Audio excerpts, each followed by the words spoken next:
ఏం శారదా, ఇవాళ చాలా తొందరగా లేచినట్టున్నావేంటమ్మా? అవును తాతయ్య, ఇవాళ కార్తీక శుద్ధ ఏకాదశి కదా, అమ్మవారికి ప్రత్యేకమైన పూజలు చేయాలి. సంతోషం అమ్మా. అమ్మవారి విషయాలు నాకంటే నీకే బాగా గుర్తున్నాయి. లోకాలన్నిటినీ చల్లగా చూసే ఆ తల్లిని నువ్వు కళ్ళల్లో పెట్టుకుని చూసుకుంటున్నావమ్మా. నీకు తప్పకుండా మంచి జరుగుతుంది. అంటే మా అమ్మ కనిపిస్తుందా? అమ్మా, అమ్మను చూడాలని ఉంది. నువ్వైనా చెప్పమ్మా, మా అమ్మ ఎక్కడుంది? నా బిడ్డ ఎక్కడ? నా బిడ్డ పాపా, పాపా.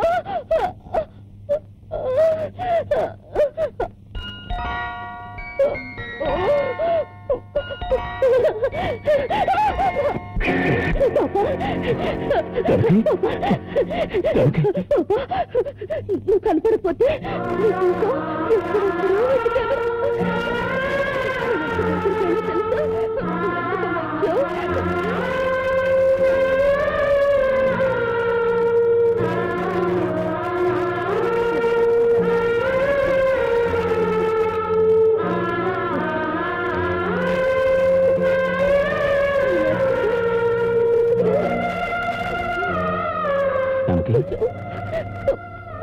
జానకి, ఎప్పుడు లేకుండా బయటికి ఎందుకు వెళ్ళావు?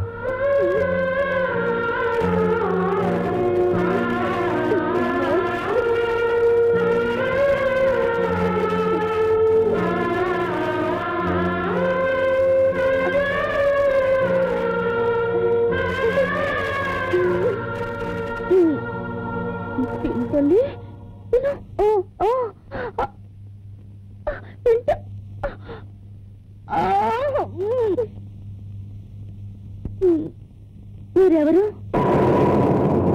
నాకేమవుతారు?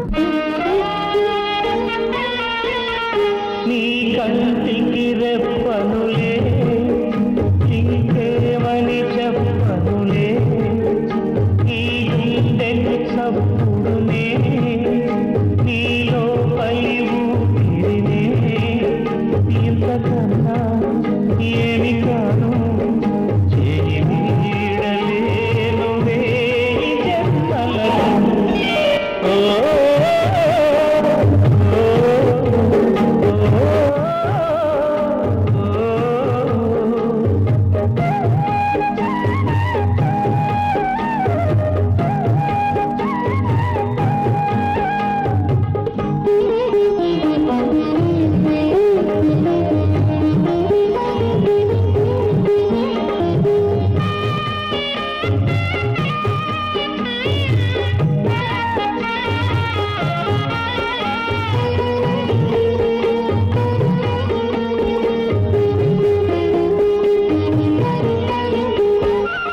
జన్మను ఇచ్చే ప్రతి ఒక అమ్మ తెచ్చివిడే,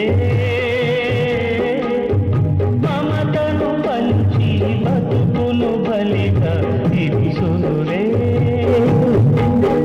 పెరుగదిలే ప్రేమలను పిచ్చి మనసు మరమదులే, గుండె కదిలే నీ కథకు గండశిలలే కరుగునులే, సేదీచి సేవ చేస్తా, నిన్ను మై నిన్ను చేస్తా, నా ప్రాణమైన నాని, నీ కంటికి రెప్పనులే, ఇంకేమని చెప్పును, ఇంతకన్నా ఏమి కాదు, చేయి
భార్య మీద ఉన్న విపరీతమైన ప్రేమతో ఇంతకాలం ఆమెను మెంటల్ హాస్పిటల్లో చేర్పించలేదు.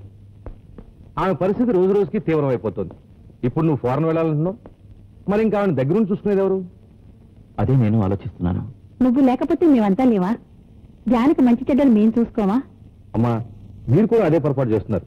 మీరు బాగా చూసుకోరని కాదు, అబ్బాయి ఎలాగో అమెరికా వెళ్తున్నాడు. ఆ సమయంలో హాస్పిటల్లో చేర్పించి ట్రీట్మెంట్ ఇప్పిస్తే అమ్మాయిని మామూలు మోసం చేయొచ్చని నా నమ్మకం. ఏమంటావు రఘు? అలాగే డాక్టర్.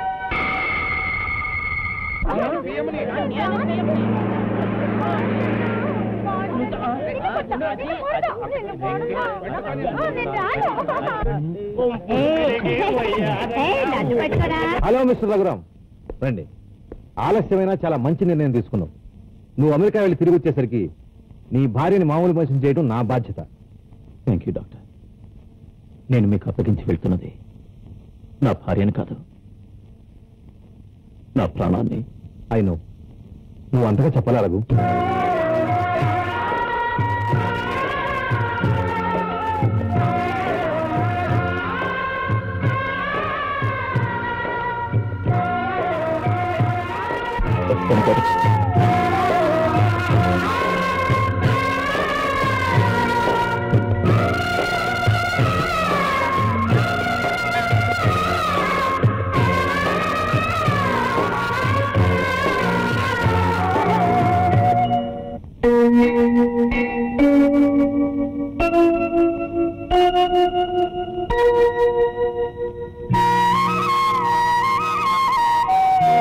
ఏం శారదా అలా ఉన్నావు?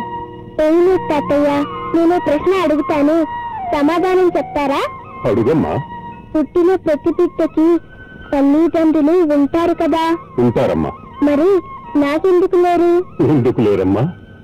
ఎక్కడో చోట ఉండే ఉంటారమ్మా. ఆ దేవత నీ మొర ఆలకించి నిన్ను త్వరలోనే వాళ్ళ దగ్గరికి చేరుస్తుందమ్మా. అమ్మా, నేను హాస్పిటల్కి వెళ్లి ప్రసాదం కుంకుమ ఇచ్చొస్తాను. అవును తాతయ్య, ప్రసాది వారు ఆ పిచ్చాసుపత్రికి వెళ్తారు. ఎందుకు? పసిపిల్లల్లాంటి ఆ పిచ్చి వాళ్ళకి త్వరగా నయం కావాలని ఆ దేవతను ప్రార్థించి కుంకం ప్రసాదం ఇచ్చేస్తూ ఉంటానమ్మా. అయితే వెంటనే బయలుదేరండి తాతయ్య.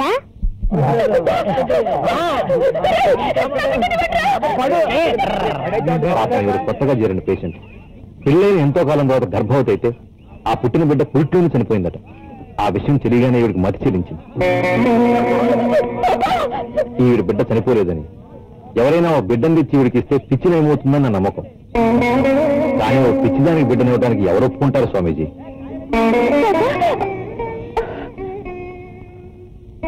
ఇక్కడ దాక్కున్నావా? నీకు నాలుగు పెట్టి స్నానం చేస్తానన్నానుగా, నీకు చెప్పకుండా ఎందుకు వచ్చా? అమ్మా, నీకు స్నానం చేస్తానే. చాచి పక్క మీద సంకురాత్రి, మొగుడు పెళ్ళాలుగా మొదటి రాత్రి, పెదవులు అడిగిన రుచి రాత్రి, కౌగిలి అడిగిన కసి రాత్రి, కవ్విస్తున్నది చలి రాత్రి, కవ్విస్తున్నది చలి రాత్రి. సన్నజాజి పక్క మీద సంకురాత్రి,